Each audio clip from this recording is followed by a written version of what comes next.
With every brand new set of Disney Lorcana, we have the ability to really look at the set and break down some of the better cards, some of the worst cards, and then of course some of the hidden gems. Today's video is going to be covering those hidden gems, those cards that came out that have the ability to just spark creativity. The idea that some of these cards are going to be the core pieces to decks that we're going to be able to really explore on Archazia's island. I'm so very excited about that as someone that likes to play many different decks, loves having 10, 12, 13, 14 different decks sleeved when possible. I think that some of these new archetypes that we're going to be getting into today really have the ability to just, let people express themselves.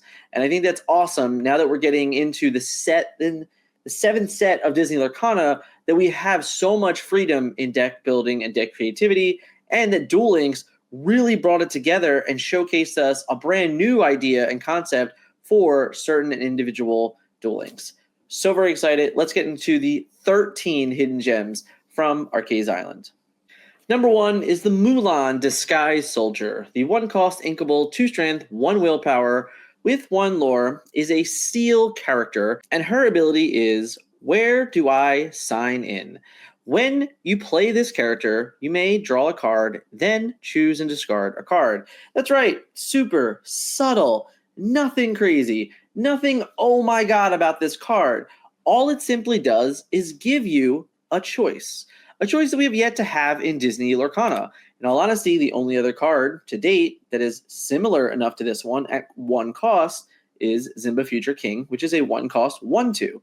The stat line for a 2/1 is very often sought after in different Lorcana decks. Most players prefer Turnabox Followers to Magic Broom. While they are virtually the same thing, most players like the stat line. I think that it's going to showcase that Mulan also likes the stat line, mostly because Steel specifically likes this stat line because it enables better trades later on for your songs. It also opens up the idea for Mulan as a shift target, a 1-cost playable character that in Steel right now that's going to have a lot of tech choices and creativity kind of built into the deck. Mulan's going to allow for players to really kind of express how good they are at the game, understanding their matchups early, notable giving you an extra card after mulligan potentially to really just filter the hand which you really want.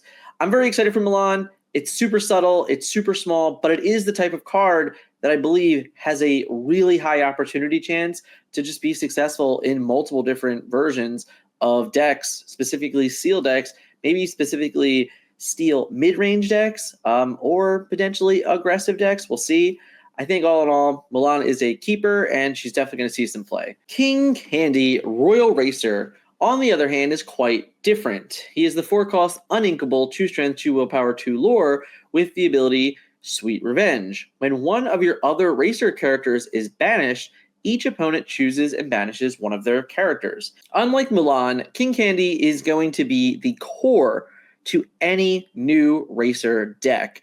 I believe this ability is just so very powerful, and that we're very easily overlooking how good it can be just simply because of what Amber Ruby normally is in a metagame. But having this particular ability that turns on every single racer in your deck, and yes, we are going to go down the line and we can say, oh, a lot of the races aren't good, yada, yada, yada, and I think that a lot of you would have fair points.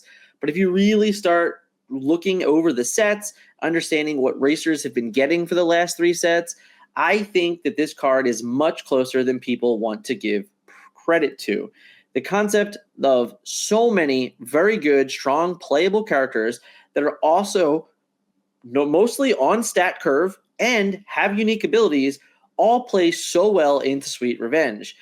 It is a shame that King Candy is the villain of the story, but he may be the savior for Wreck-It Ralph theme decks. Clarabelle, the news reporter, is a 4-cost inkable, 3 strength, 3 willpower, 2 lore with the ability support and breaking story. Your other characters with support get +1 strength. Now for me, Clarabelle is almost perfect. As someone that's been playing Baja Blast for the last several weeks, several months at this point, actually, I can't believe I've been saying that, but it has been months. The idea that we now have a 4-cost Clarabelle that just falls right into line with the shift line for Clarabelle. It's huge. I think it's really a big deal. And yes, there is a lot of argument and a lot of debate around, hey, don't I still need Grandma Talas? Is there better 4-drops? And I think that all of those questions are fair. But the idea that we just have this, that at any given moment, we want to just lean in and say, you know what? All I really need is a 4-cost Clarabelle that doesn't get banished to every brawl and every let the storm rage on and things like that. They have to at least work a little bit harder to answer her is a big deal. The other thing here is that it is a 2-lore threat. So in some games, if we don't have a shift Clarabelle, or if it's not the correct thing to do, turn 3, putting a 3/3 with 2 lore into play, following up with your 4 and your 4-drop that also might have 2 or 3 lore, it does kind of incentivize a little bit way to go a bit faster in games. It also helps close out games later.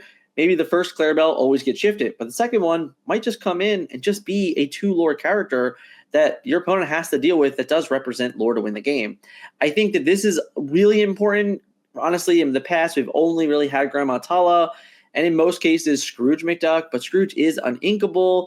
We're kind of trying to explore other uninkables right now, so being able to shift into another 4-cost playable character that fits right into the curve for Emerald Sapphire, that enables another way to really increase the odds of a shift Floodborn Clarabelle, I think it just fits a lot of roles, and if it doesn't work out, then it doesn't work out.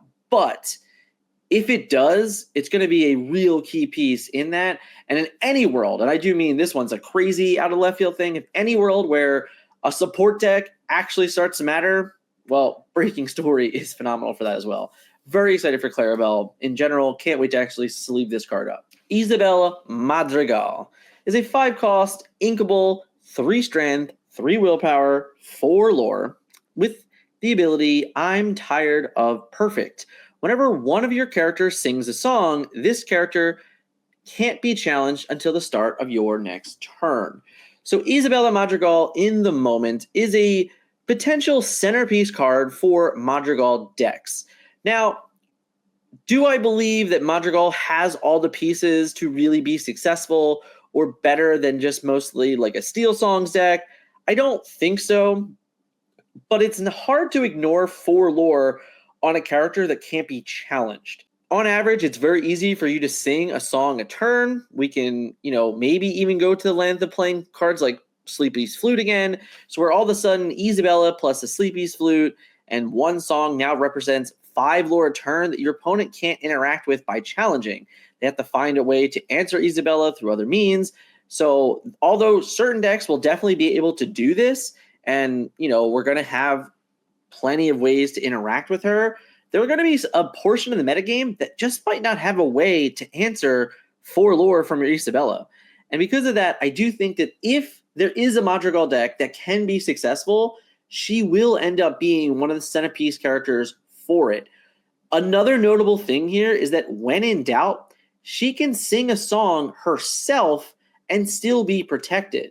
Not the greatest use of her time because of the 4 lore on her, but it is notable that if we're looking to set up a better turn for the following turns, that the idea that you can sing with her and protect herself is a big deal. If this was whenever one of your other characters sings a song, it would be a slightly worse. But I do think the idea that she can also sing her own songs and it does kind of create a protective barrier is a really big deal for her.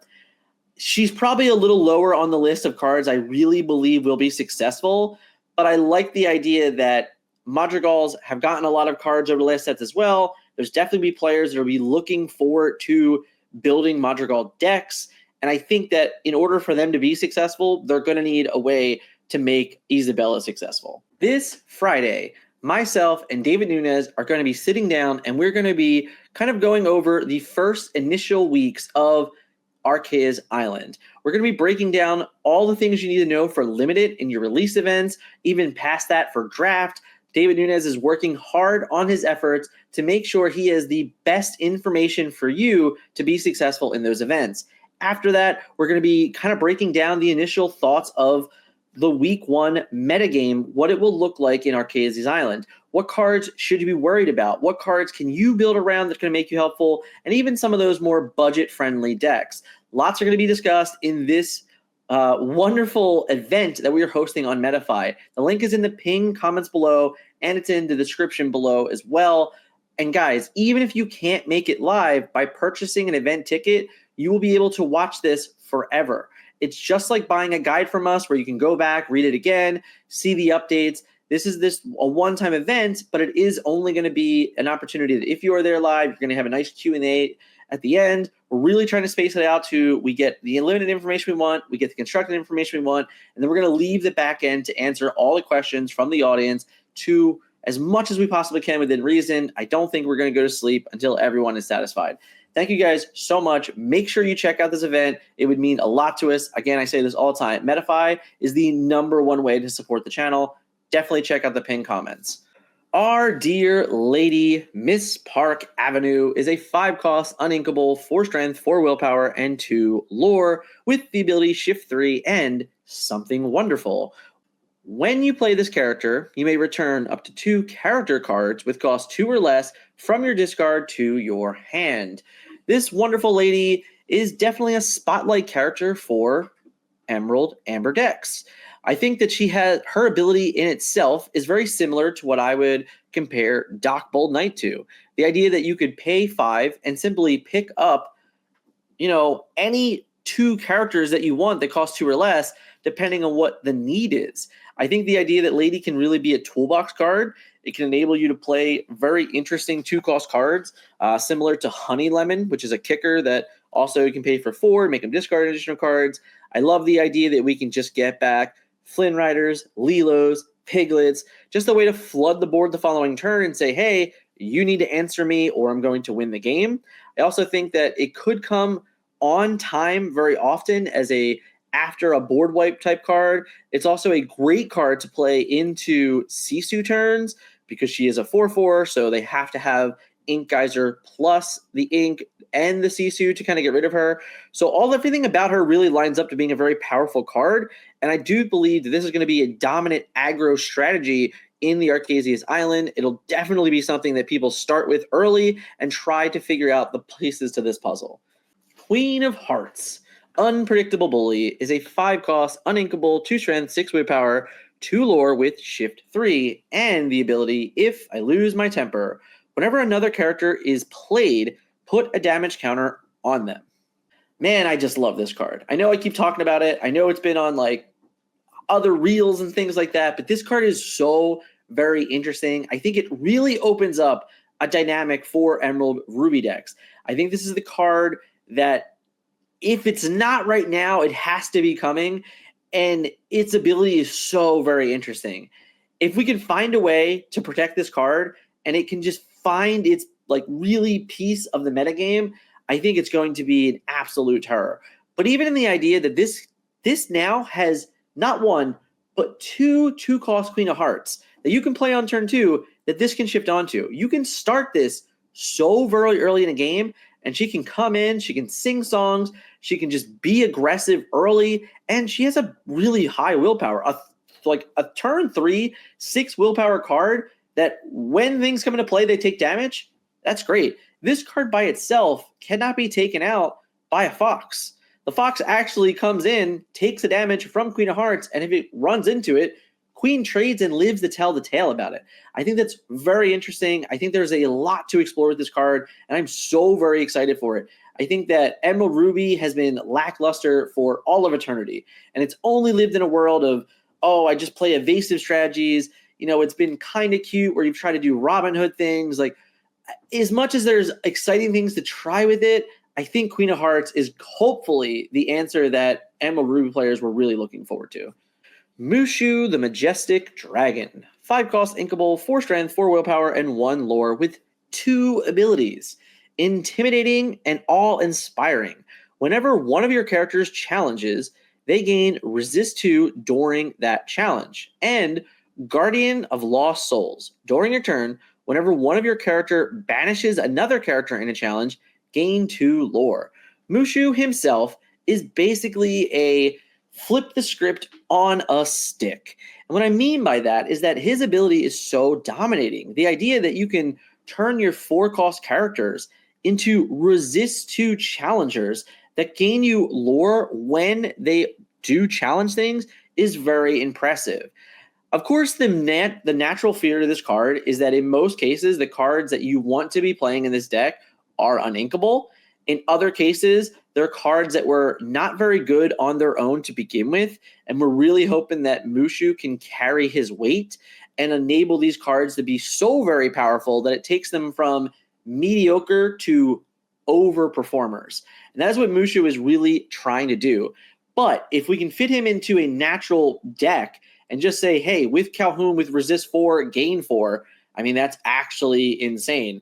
If we can say, hey, Maui Sharks, when they challenge and they're evasive and they're huge and they can challenge anything in the game, basically, live to tell a tale about it because they're now going to have resist 2 and take them out and have 2 lore on the process.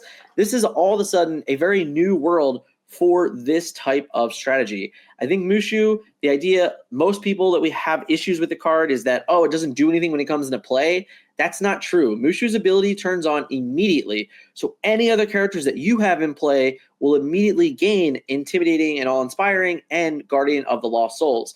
That's a huge deal for this card. It just means the moment you play it, it can 100% impact the game that turn. And it comes at a 4/4 stat line too, which again requires the ability of a Sapphire Coil plus, an ink plus a card to get around this. So it is offering a lot. It's still saying like, hey, I know I'm not perfect. I know I am vulnerable to certain things, but you kind of have to have all of those things. And on top of that, we are playing Ruby Steel here. It's not too hard to find a way to get item removal in our deck, which is a big deal. I think the fact that this card's also inkable is great. I think it gives it the best opportunity and chance to be successful in the metagame. Pete the Space Pirate is a 6-cost inkable, 5 strength, 5 willpower, 2 lore with Shift 4 and Frightful Scheme.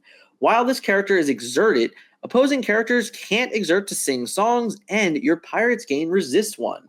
The idea that this card comes in on curve, it comes in on curve, guys, with Pete Games Referee. There are also some other Pete's that are considerable in this deck. Hard to be sure if any of them are going to be worthwhile, but Pete Space Pirate and Pete Games Referee alone are to create enough nuisance that are going to really damper, and I mean really, really damper Ruby Sapphire decks. They're really going to damper Amber Steel Songs decks. They're going to damper traditional Emerald Steel decks. I think that this card really can find its kind of home within the metagame and really be a nuisance. Not to mention, Emerald Steel already has these great amounts of ways to kind of interact with the board. This card just reads a way to win the game. I think a lot of the problem with Emerald Steel in the current, Azurite Sea metagame is that it found a really difficult time to actually turn the table and start winning. This card immediately says, I'm coming down. I'm a 5/5 with 2 lore, resist 1. I can sing any song you want me to, and I can just gain lore. I can just dominate the board. It does a lot. I think this card's going to be a really, really nice addition to particular Emerald Steel decks. I also think it might be a key factor to Pirates decks. Anyone that's a Pirate fan out there, all those Pirates are really cheap right now. This card is a really good top end of that deck, so I think you're going to see this card really accelerate there as well. Restoring the Crown, a 6-cost uninkable action. Exert all opposing characters.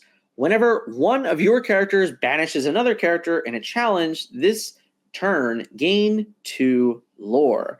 That's right. The idea that this card really does actually read exert all opposing characters is massive. This is really the ultimate break serve card. And right now we have so many ways to also get rid of extra copies of this. This is the type of card that it's really difficult not to want to play 2 or 3 or 4 of, but because if it's uninkable, it doesn't really seem to fit. But nowadays we have Cobra, we have Mulan, we have Doc, we have really a lot of ways to say when this card is bad, we don't mind, we'll just get rid of it. But the idea and the potential for the moments in board swings that this card brings, I think it's going to be an absolute terror to the metagame. Do I think it's going to be the most dominating thing ever? No.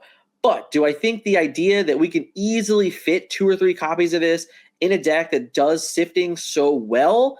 I think it's going to create those board states that your opponent is going to have to be scared. It's also going to create board states specifically very early on in the metagame when people are not expecting this card whatsoever. It may flat out just win you games. You might be able to go from, in all honesty, 10 to 20 in one turn. I can show you clips of Melissa in her matches at SSG where literally the board was 5-5 and 4-4 and 6-6. And they were just waiting for a card to create this cataclysmic end. Restoring the Crown is that cataclysm. It is that all-encompassing moment that will end games on the spot. A couple key additions here as more subtle additions to decks that I think will find a home eventually is This Is My Family, which is the 2-cost uninkable Amethyst action song with the ability of just gain 1 lore and draw a card. It's a really nice little just sift through my deck, gain a lore, keep the game flowing, give me something to do with my Calhouns that, if I can't challenge with them and I gain 2 lore, I can sing with them. I can gain an extra lore that way. I can also just sing with my snakes now. I think it just gives a nice little niche thing for 2 costs. If this costs 3, it would probably be unplayable.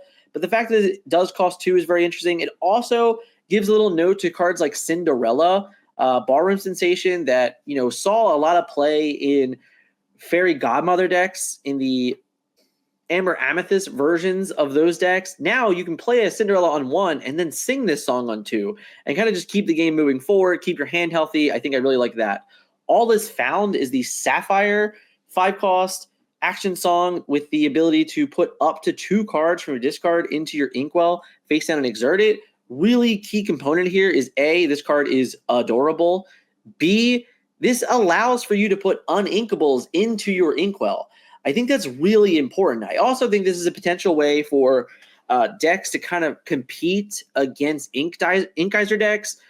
Sometimes you're just going to fall behind with Ink Geyser, but if you can set up to, shift a character back onto the field and then sing All Is Found, you might just find yourself right back into the game and not feel so far behind if you're the type of ramp strategy that is looking to really ramp into 10 plus ink. This way, you might take a turn and it might feel a little bit bad, but it also might give you the ability to get right back into the game to kind of not fall too far behind in those. I also think it might just find some random homes in Ruby Sapphire decks as well. I think any of the Sapphire ramp decks might just slot one of these into it. So I don't think it's as impactful, but I do think it's notable enough to say, hey, don't forget about this card. I do think it's playable, and I do think that some decks will definitely want to play it. Steel Coil, again, it's a steel item, 2 cost, uninkable, metallic flow. During your turn, whenever a card is put into your Inkwell, you may draw a card, then choose and discard a card. So again, this ability is just really good. The idea that we're just now getting it on ink might be necessary for certain decks. I think a card like this for Jafar is very good. I think a card like this in certain Sapphire Steel decks might be very good. I just think that this adds a little bit extra in your slower matchups. In your fast-paced matchups, you're going to hate seeing this. I don't think it's some 4 of that you're going to just put in every deck, but it is a card that I think for your control matchups or for your decks that are really, really being tooled to kind of be versatile as possible, this is going to help you sift through your deck faster just for inking a resource. So as long as you can get 2, 3, 4 hits out of this and you're kind of filtering through the cards that you really want to, I feel like you're going to be okay. It's also you don't have to do it, so you don't have to worry about that, those types of things either. I just think it's a card that's notable enough that has the potential to really make some moments happen for specific combo decks within Lorcana. Hiro Hamada, Armor Designer, is the 7-cost inkable, 4 strength, 6 willpower, 3 lore with Shift 5 and the ability You Can Be Way More. This Emerald Sapphire Floodborn character, I honestly think is not getting enough love. It's actually crazy to me. This card, when you shift him, is a 4/6 with 3 lore, evasive, and ward. I mean, those are real stats, guys. Evasive, ward, 3 lore. What is getting rid of this card? I mean, honestly, This card can come into play on turn 5, if we're being really honest, likely turn 4. Like on turn 4, you might just be like, slam, 3 lore evasive rush because you shifted it, and it has ward. What is interacting with this card with those stats? It might just flat win you the game by itself. Like this card by itself may honestly just go, I'm just going to gain 20 lore this game. This card is bonkers. I cannot believe more people are not talking about it. I honestly cannot. I think it's actually insane. So this is a card that I'm very excited. Now, I will say this. Do I think that this is the type of card that Inkgeyser decks will be playing? Maybe not. Maybe not. Maybe Inkgeysers can't afford to like put this in their deck. But does this breathe life into Emerald, Sapphire, Floodborn Burn, or like just Floodborn big bad aggro deck? Like, yes. Like Clarabelle with Evasive and Ward is awesome. Hiro with Evasive and Ward is awesome. I mean, Diablo getting Ward, kind of awesome. Like, there's a lot of really great shifts here that people would love for them to have Evasive and Ward. When you give just about any card in the game Evasive and Ward, guess what? They are well above rate. But the idea that it gives himself this, you know, like, and even if you can't, like, even if you can't shift and you shifted something else, you can put this into play and your other things have it. I think this card's amazing. And I do think that it's an absolute player in the metagame. And I think anyone that's not excited about this card as a set championships reward is crazy. Absolutely crazy. This card's nuts, and I can't wait to play games with it. So here you were, the potential hidden gems that I covered in this video. I'd love to know, is there a card out there that I missed? Is there a card that you think, you know, people aren't talking about and you wanted included? Hit me up in the comments. Let me know. I really want to know, because I think that there are potentially way more than this. I think this is a good start. I think that these are definitely cards that people either just looked over or didn't give enough a chance. And, you know, if you really do want to see one of these deck lists, then definitely smash the like button for me that you like videos like this. And hit me up in the comments with what deck you want to see. We have a couple bit of starters here, right? Like there's some tricks and trades in here and things that we're kind of looking at and already working on that we're going to be showcasing in the Metafy and things like that. But hey, if you want it, all right, if you want this and you want to see this, then hit me up in those comments. Let me know. I want the decks. And guys, we're so close to the release. I'm so excited to finally be playing with Set 7. Cannot wait. Do not forget, again, this Friday, 8:30 p.m. Eastern Standard Time on Metafy event. Me, Nunez, and all of you that do participate and buy that event ticket. Thank you guys so much for watching today, and we'll catch you in the next video.